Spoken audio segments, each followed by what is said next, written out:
What were you like when I was 25? Well, I was obsessed. 25, so that would have been 87. I'd been in graduate school for 2 years. Well, you know, when I was 25 or so, I probably weighed about 138 pounds. I smoked like a pack of cigarettes a day. I drank tremendous amount of alcohol. I was from northern Alberta, this rough little town up in northern Alberta called Fairview, and you know, there were long winters there, and my friends were heavy drinkers, and most of them dropped out of school by the time they were 15 or 16, went off to work on the oil rigs, and you know, it was a rough town, and we drank a lot. I started when I was 14, and you know, and so I had a lot of bad habits, let's say, and things that were, and I wasn't in great shape physically, and I was also still intellectually obsessed by, as I am now, and so that would have been in 85. But I decided around then, about 85, 84, something like that, maybe a little earlier, that I was really going to try to get my act together, and so I started doing that. First of all, I quit smoking. Well, that took a long time because I eventually had to quit drinking too in order to quit smoking, and I started working out, started playing sports, which I'd never done. I was a small kid. I'd been skipped a grade, and I was small for my age, so sports were never, especially team sports, were never really a domain of expertise for me. Although I skied and went trapping with my dad, and went, you know, cross-country skiing and camping and all that. So, but when I went to graduate school, I started swimming. The first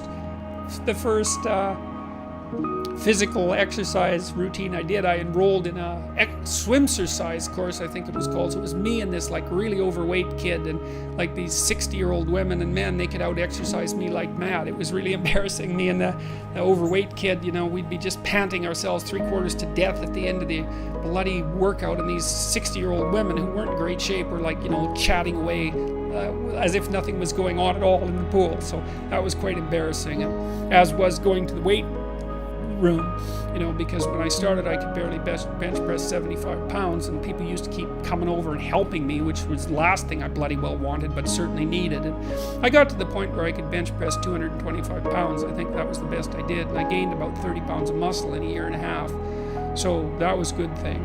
So like I was kind of a wild man, and you know, I'm a little bit manic in my temperament, and so you know, I was kind of going every direction at the same time. So, and you know, I don't regret that. I had a fine time when I was a kid, but I needed really to get disciplined, and I had to do it because I was working on these hard problems that, you know, that I've been discussing with all of you, and I've been working on them really, you know, obsessively since I was probably about 18, maybe even earlier than that.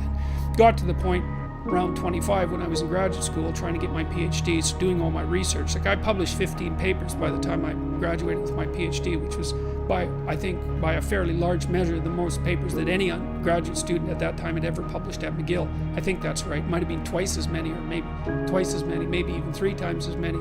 And at the same time I wrote Maps of Meaning, which was a terribly difficult thing to do, because I was writing about 3 hours a day doing that, and I couldn't do all that and continue with my misbehavior, you know, my sort of what would you say, my hedonistic, my massive hedonistic consumption of alcohol and all of that. I just couldn't keep it up and also work seriously on the issues that were at hand. So, you know, I had to stop. That's a sacrifice. I had to stop messing about and straighten myself out. And I got married. Well, the woman who's my wife, Tammy, who I've known since she was 8 years old, she lived across the street from me in this little town called Fairview, and I was in love with her like the first time I saw her, which is quite the bloody thing. So that's worked out pretty well for me. But she came to live with me about the same time, and you know, we decided jointly to get our act together, and we swore that we'd tell each other the truth, which I think she's actually done better than me. Like I don't think she's lied to me ever in our entire marriage, which is unbelievable, you know, and it's been so useful because I can really tell her things and we can really talk. So I tell you, if you want to have a good relationship, man, you embed it in the truth, because if you don't embed it in the truth, you don't have a relationship. It's just lies. It's a tissue of lies, and it will dissolve in the chaos as soon as a crisis comes along. So the truth is a terrible thing, but not compared to falsehood.